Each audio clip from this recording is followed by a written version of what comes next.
অর্থনৈতিক ব্যবস্থার সময় অর্থনৈতিক সমস্যার সমাধান, এটা একটা পার্ট। এই পার্ট থেকে তোমরা কমন পাবা হচ্ছে ধনতান্ত্রিক অর্থব্যবস্থা, মিশ্র অর্থব্যবস্থা আর ইসলামী অর্থব্যবস্থা। আর আরেকটা পার্ট ব্যষ্টিক অর্থনীতি ও সামষ্টিক অর্থনীতির ধারণা, এটা পরে বলি, আগে আমরা এটা আলোচনা করি যে হচ্ছে অর্থনৈতিক ব্যবস্থার সময় অর্থনৈতিক সমস্যার সমাধান। এই পার্ট থেকে আমরা ধনতান্ত্রিক অর্থনীতি, মিশ্র অর্থনীতি, ইসলামী অর্থব্যবস্থা, এই তিনটা যদি আমরা পড়ি, এই তিনটা থেকে একটা কিন্তু সৃজনশীল আসবে অবশ্যই। মানে আমাদের এই ফার্স্ট পেপারের হচ্ছে প্রথম অধ্যায় থেকে মিনিমাম 2টা সৃজনশীল হবে। 2টার মধ্যে যদি এগুলো পড়ো একটা হইলেও কমন পড়বে। যেমন ধনতান্ত্রিক অর্থব্যবস্থা, মিশ্র অর্থব্যবস্থা আর একটা ইসলামী অর্থব্যবস্থা।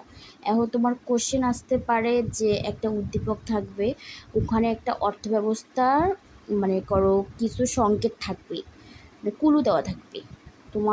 তোমরা যদি এগুলা পড়ো তাহলে বুঝতে পারবা যে ধনতান্ত্রিক অর্থব্যবস্থা না মিশ্র নাকি ইসলামী, তাহলে ওটা পড়লে বুঝতে পারবা।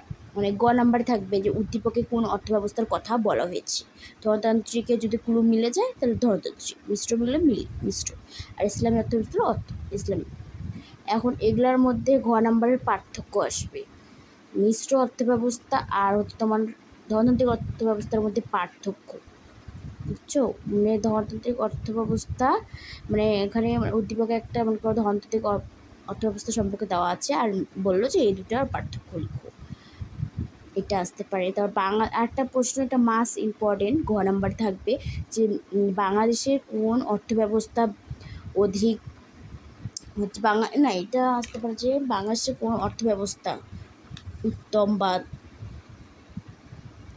বা হচ্ছে বাংলাদেশের কোন অর্থব্যবস্থা চালু রয়েছে, এটা কোশ্চেন আসবে অবশ্যই। আরটা হচ্ছে ব্যষ্টিক অর্থনীতি ও সামষ্টিক অর্থনীতির ধারণা। এখান থেকে ব্যষ্টিক অর্থনীতি কী বা সামষ্টিক অর্থনীতি কী এটা তোমাদের বুঝতে হবে, পড়তে হবে। পড়লে এখান থেকে হচ্ছে ক খ অবশ্যই পাবে। তারপর গ একটা সৃজনশীল লিখতে পারবে, একটা উদ্দীপকে একটা অর্থনীতি লেখা আছে, ঘরে মানে ব্যষ্টিক অর্থনীতি পুরো দেওয়া আছে, আমাদের দেখে বুঝতে হবে যেটা ব্যষ্টিক অর্থনীতি সামষ্টিক যেটা হবে সেটা লিখতে হবে। আবার ঘ নাম্বারে হতে পারে ব্যষ্টিক ও সামষ্টিক অর্থনীতির মধ্যে পার্থক্য, এটাও কিন্তু চাইতে পারে অবশ্যই। যদি তোমরা এটা ফলো করো ইনশাল্লাহ কমন পাবা, E+ পাবা আশা করি। E+ না পাইলেও পাস করবা ইনশাল্লাহ। তোমার দ্বিতীয় অধ্যায় থেকে 2টা সৃজনশীল কমন পাবো যদি আমরা এগুলো পড়ি, মানে দ্বিতীয় অধ্যায় থেকে 2টা সৃজনশীল